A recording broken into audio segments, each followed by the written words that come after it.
Hello everyone, मेरे YouTube एस्ट्री bye routine में स्वागत है। दोस्तों, आज हम लोग देखेंगे संधि को।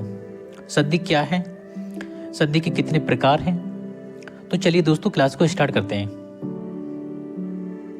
दोस्तों, सबसे पहले भी देखेंगे संधि क्या है।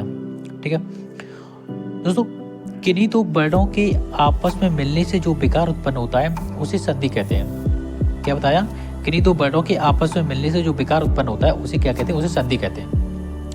संधि के कितने प्रकार हैं? तो संधि के 3 प्रकार हैं। कौन कौन से?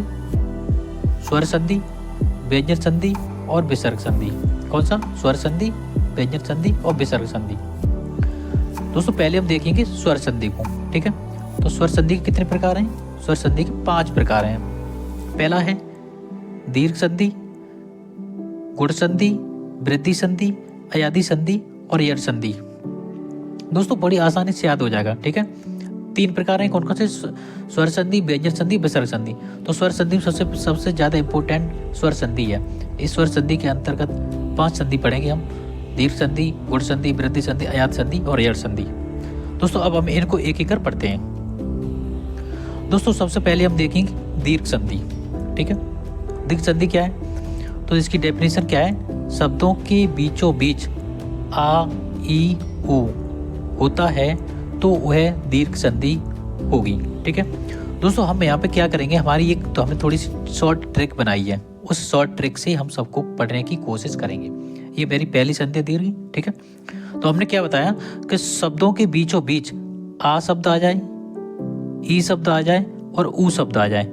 आ शब्द आ जाए, ई शब्द आ जाए, ऊ शब्द आ जाए, तो वहां पे कौन सा होगा? दीर्घ संधि होगी। जैसे देखेंगे देवानंद, देवा, देवाधन आनंद।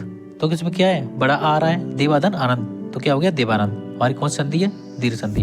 धर्मार्थ, धर्म धन अर्थ बराबर धर्मार्थ, तो मेरी कौन सी संधि है इसमें? दीर्घ संधि। स्वार्थी, स्वधन अर्थी, स्वार्थी। परीक्षा धन अर्थी, परीक्षार्थी। सीमा धन अंत बराबर सीमांत। देशाधन अंतर, देश धन अंतर बराबर देशांतर। ठीक है, उसके बाद कपींद्र है, गिरीश है, बधूर में है, योगीश्वर है।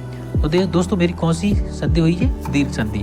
दीर्घ संधि के बीच में क्या आता है? आ, ई, उ आए, तो वहां पे क्या होता है? दीर्घ संधि होती है। दोस्तों, मुझे उम्मीद है आप बात को समझ पा रहे होंगे। दोस्तों, अगली संधि है गुण संधि। ठीक है, कौन सी संधि है? गुण संधि। हमने बताया अभी, हम सबको ट्रिक से देखेंगे। ठीक है, ट्रिक क्या है? शब्द के बीचों बीच छोटी ए, छोटा ओ अथवा अंतिम शब्द में छोटी ए की मात्रा हो तो वहां पे गुण संधि होगा। कौन सा संधि होगा? गुण संधि। क्या बताया? शब्दों के बीचों बीच छोटी ए, छोटा ओ अथवा अंतिम शब्द में बड़ी छोटी ए हो, छोटी ए की मात्रा हो तो वहां गुण संधि होगी। जैसे सुरेंद्र, सहोदर, परोपकार, सोमेश, महेंद्र, उमेश, महोदय। कौन सी संधि होगी यहाँ पे? गुण संधि। गुण संधि की पहचान क्या बताई मैंने कि शब्द के बीचों बीच छोटी ए, छोटा ओ अथवा अंतिम शब्द में ए आए तो वहां पे कौन सा होगा? गुण संधि। दोस्तों, इसके बाद है यड़ संधि। यड़ संधि में क्या है? इसमें ट्रिक है, शब्द के बीचों बीच य या व, यहाँ पे से है, या शब्द के बीचों बीच य अथवा व से पहले आधा वर्ड आए। क्या बताया? शब्द के बीचों बीच य अथवा व से पहले आधा वर्ड आए अथवा बीचों बीच त्र आए तो वहां पर यड़ संधि होगी। जैसे अत्याचार, अभ्यास, स्वागत, मात्रादेश। ठीक है, तो ये कौन सी संधि होगी? यड़ संधि। दोस्तों, अगली संधि है वृद्धि संधि। वृद्धि में हम शब्द से पता चल रहा है इसमें वृद्धि होती है। तो वृद्धि किसकी होती है? वृद्धि किसकी होती है? मात्राओं की। किसकी होती है? मात्राओं की। हमेशा एक मात्रा से क्या होता है? 2 मात्रा हो जाती हैं। ठीक है, यहाँ पे क्या देखेंगे? शब्द के बीचों बीच छोटा ओ, बड़ा ओ और बड़ी ए की मात्रा हो तो वहां वृद्धि संधि होगी। जैसे सदैव, मतैक्य, रमेश्वर्य, एकैक और धनेश्वर्य। ठीक है, इसमें क्या है? हमेशा वृद्धि होती है मात्राओं की, तो इसमें क्या होता है?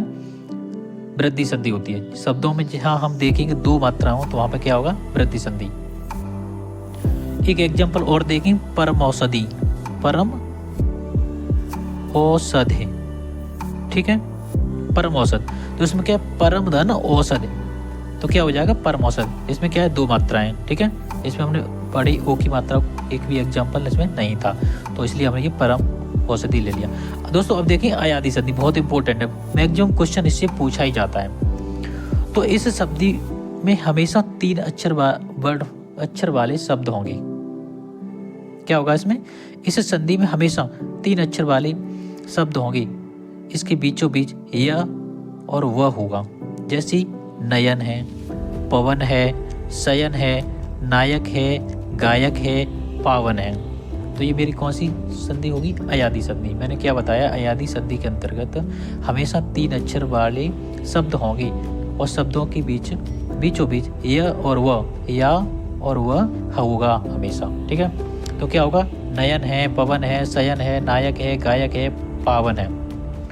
तो दोस्तों मुझे उम्मीद है संधियों से रिलेटेड आप समझ पाए होंगे।